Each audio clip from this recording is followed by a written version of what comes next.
Well, hello. Hi, students, art students. This is Mrs. Turwee here, and it is the night before the last day of art, which is incredibly odd for me because I'm not going to be there for you today. But you know what? That's okay. Um, I am going to be there next week, and so I hope to see some of you in the hallways, maybe in the lunchroom, and I will certainly get to see you next year. But for today, I am going to ask that you complete a couple things for me.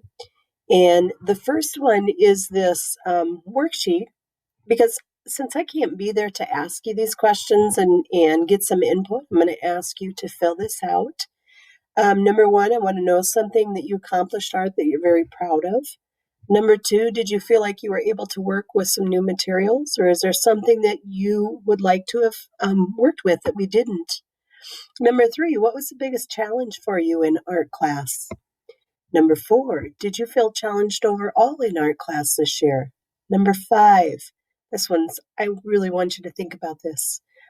What advice would you give to students that are coming into art class next quarter, which happens to be tomorrow?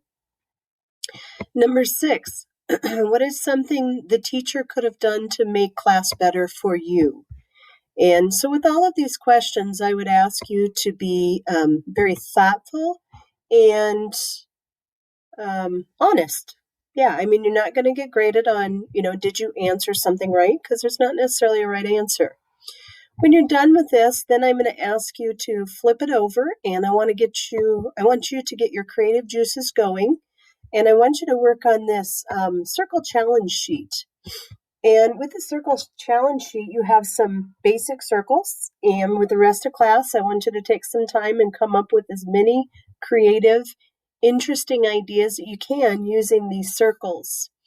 You can see in the examples here that, I don't want you necessarily copying these, but they're nice to see that, hey, you can go outside of the circle. So if you wanted to add something on to the top of this or the side of it, absolutely go for it. I would encourage you to get as many of these done as possible, but don't forget to add details. And what I would like to do is I'm going to have the sub collect these so that I can read through your input on art class, and then I'm going to make this into a challenge. I would like to see what you guys do, and the most creative artist, that's developed this is I'm going to find a way to get you a prize, maybe through, I think you guys are going to music. So let's see what you can produce, and I'll go through them and we'll get back to you. But please take your time, add some details, have fun with this. But I would also encourage you not to be tempted to look at what everybody else is doing and just sit and think about what can I make out of each of these circles. So with that, I will let you work on these items.